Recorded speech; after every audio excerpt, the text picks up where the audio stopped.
This episode of AHLA's Speaking of Health Law is brought to you by AHLA members and donors like you. For more information, visit AmericanHealthLaw.org. Hello, everyone. This is Rob Gerberry. I'm the Chief Legal Officer of Summa Health and the President-elect Designate of the American Health Law Association. I'd like to welcome you to the latest in our continuing series of podcasts on corporate governance issues affecting healthcare organizations. Today's topic focuses on a critically important governance responsibility, the oversight of artificial intelligence as deployed by the company. And as most of our listeners know well, there can be few issues as pressing to the healthcare industry as the use of artificial intelligence to support operations, administration, and patient care services.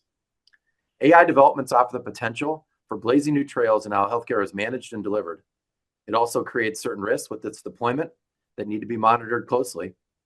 The rapidity of change and innovation in this field places great focus on the possible role of the board of directors in connection with its oversight and in its decision-making responsibilities. And it's a role that has not previously been well defined, but rather has been evolving. For those and similar reasons, we're treating the topic in a special two-part episode of our podcast series to provide our listeners with hopefully useful information on the board's core role, the specific details of that role, how AI can be used in support of board duties, and the board's connection to AI deployment decisions that may have negative implications on the company's workforce. And in that regard, we'll flag for you certain existing resources that may be helpful as you work with your management and board leaders in creating a balanced approach and an effective pathway forward for board involvement. And as always, we're lucky to be joined by our AHLA colleague and fellow, Michael Peregrine, who's also a fellow of the American College of Governance Counsel. So Michael, before we dive into this new and important topic, I have a basic question that's been sort of bugging at me. We've been doing this podcast in late November of 2025, but AI has been around now as an issue for at least 3 years. Are we a little late to the party in coming up with this podcast series? I don't think so, Rob, not at all, for a couple of reasons, which kind of go to the complexity of AI. First of all, the question of the board's proper governance role is really far from being settled. And that's an important point for our listeners to take into consideration. The important National Association of Corporate Directors report on this issue didn't come out until, October of 2024. Second, there really aren't any statutory guidelines, at least at the federal level or case law on the subject. Third, many boards really haven't yet resolved their own approach to governance of AI at the board level. There continue to be real questions about the board's capacity to address AI issues.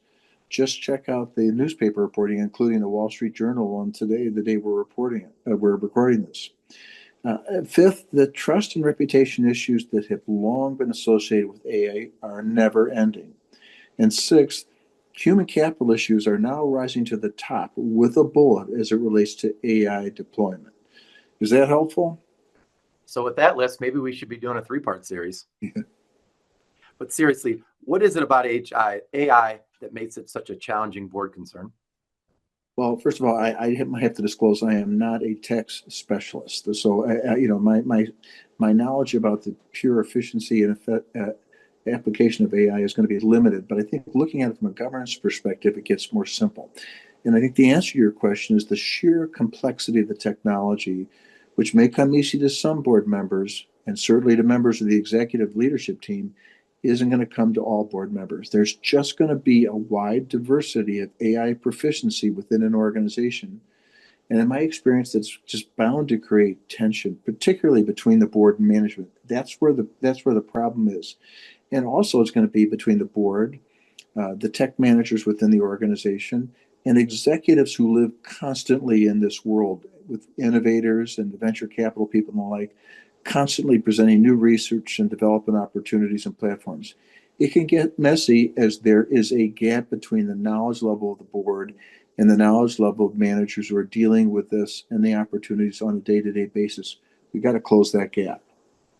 So Michael, with that potential imbalance, doesn't that potentially argue against strong board involvement? Well, we can't let that be the prevailing thought. The simple, inescapable fact is that in a corporate entity model, whether it's for-profit or not-for-profit an organization, the board of directors can and I think must play an important role in the healthcare company's approach to machine learning technologies like AI, and in the mitigation of the associated risks. Period! Exclamation point. We just can't let that narrative proceed, even though it's a logical one.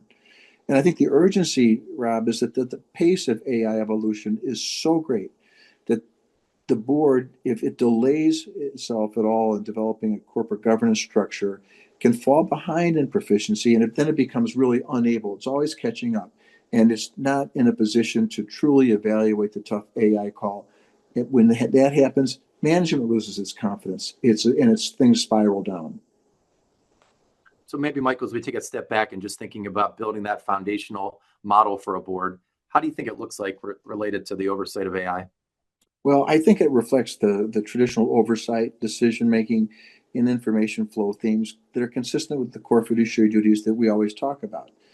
But I think the basic model should be broad enough in coverage to include things like core strategy development, research, acquisition, investments and partnerships on innovation, deployment, compliance and risk, trust and reputation, and human capital, and more on that later. Again, I think the board's governance structure should have a finger on the pulse of all of those matters. And I think it also should be designed to supplement the AI supervision already in place at the operational level, and it should help communicate to corporate constituents how AI is being used responsibly, the company's operation, and the provision of healthcare related services. So oversight, communication, decision making, a lot of the same traditional themes that really zeroed in on how AI operates in the organization. Well, with that answer, you make it all seem simple enough. So what is the barrier then to getting such a structure put in place, since it seems really consistent with how a lot of boards are already structured? Well, I'm going to get in trouble here, but part of the problem lies in a couple of factors. One is in the absence of any all-encompassing AI regulatory framework at the federal level. Not making a political statement here, but we went from one administration that was very focused on having specific regulations at the federal level and a comprehensive approach to AI regulation to another which is focused on eliminating barriers to initiative and development of AI. Second of all, we've got the release of the NACD Blue Ribbon Commission report that I mentioned before. That was a real game changer. Before that time, we never had any real accepted best practices for AI oversight by the board.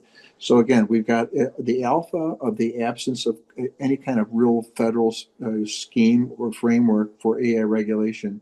And the omega, we finally got some guidance at a best practice level on how boards should approach AI oversight. Both of those combine, I think, to really force specific evaluation of what the board's doing, and it gives them a pathway forward.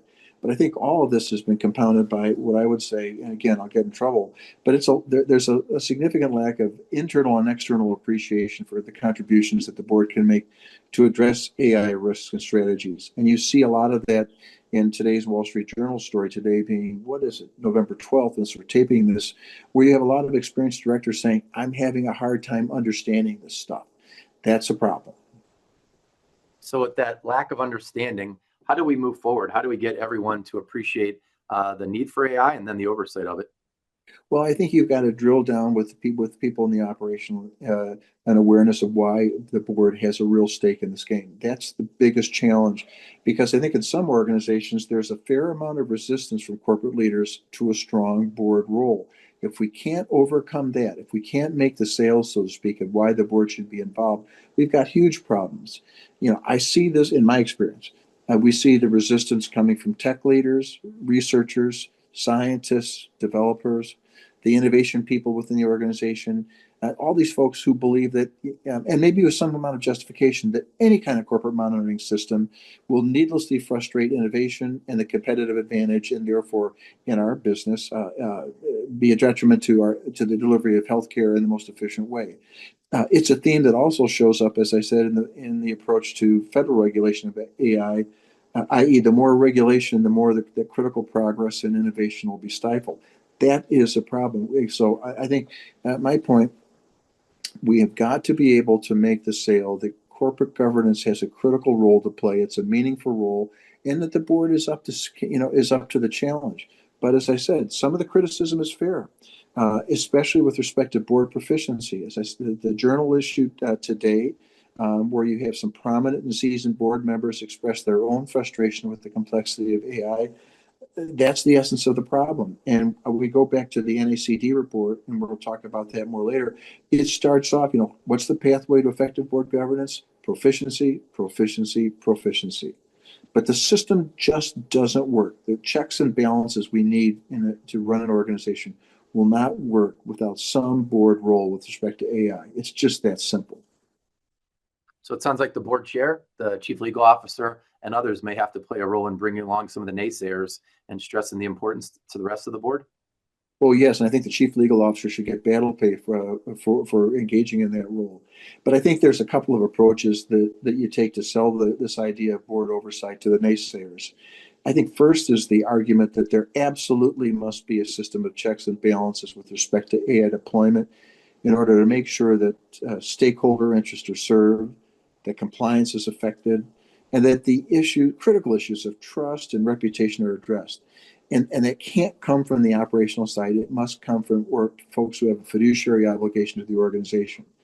Without that kind of oversight, the company, the healthcare provider, is flying blind into a thunderstorm of risk. The second is that the argument we make is that in the absence of any, again, as I said, in the absence of any meaningful federal regulation on AI use, at least at this point, it falls on the board and its caremark obligations to make sure that there's a system of compliance and risk oversight that protects the organization through appropriate policies, procedures, and practices. Try saying that 3 Ps of some time, Mr. Gerberry. And then there's the liability exposure to the board should it fail to exercise some level of oversight. It should just basically say, we wash our hands, this is too complex, and we're walking away. That would be catastrophic. There's no D&O coverage in the world that's going to cover you when you throw up in your hands and you say, this is too complex, we'll let others deal with that. Not to mention, it seems like this responsibility is consistent with best practice. Well, that's absolutely true. And listeners to our podcast, Rob, will remember, I'm not wild of throwing out the term best practice lightly because, as we know, there's no real practice or process to confirm its existence.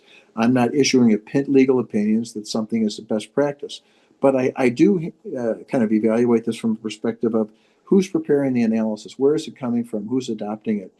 And that's why, again, the NACD report from last year, which I think is called Technology Leadership in the Boardroom, is so significant. It came out in October, and it's the byproduct of a really notably diverse blue ribbon commission consisting of leaders from tech, finance, management, military, consulting, higher ed, insurance, and the law.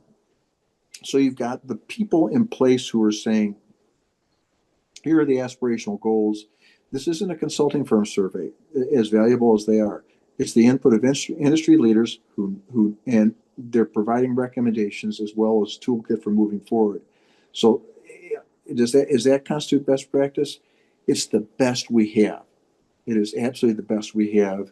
And I think it's a very credible board resource. Is that dodging the question? I don't think so, because by my read, I think that NACD report, does make it clear that it's an affirmative statement that does supports the board's role in this oversight function. It really does. The report's overarching conclusion, and I don't get any piece of the action for membership in NACD. Let's get that straight. I wish there were other statements out there from some of the other thought leadership organizations, but they're not. It's what we have to deal with. But the report's overarching conclusion is this. In the current environment, effective corporate governance has a significant impact on whether and how new technologies will drive value creation and will be or won't be accepted by organizations, economies, and societies. Period. End of quote. That is the message that has to be delivered internally. There is a tremendous value proposition to effective corporate governance over oversight. For our listeners that haven't dove through all the pages of this lengthy report, can you give them a Cliff Notes version?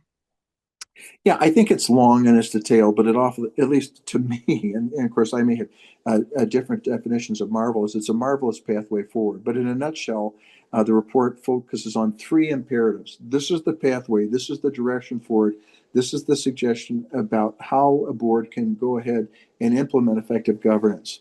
The first imperative or the first step is strengthening oversight. So they say, let's ensure trustworthy technology by aligning it with the organization's purpose and values. That's not touchy-feely stuff. What do your statement of corporate values mean, and how does your AI use apply to that? We'll come back to that maybe in our second episode. It means upgrading board structures with expertise on technology governance. It means clearly defining the board's role in data oversight. And I think this is particularly important, Rob. It defines decision-making authorities for technology. When do you have to go up the stream at the board and management levels? I think the lines of authority are clear. The second is they call it deepening insight. I call it proficiency is everything. It says, all right, first we want to establish and maintain the tech proficiency that's critical amongst the board. And that's going to be it could be a long slog, but it has to happen.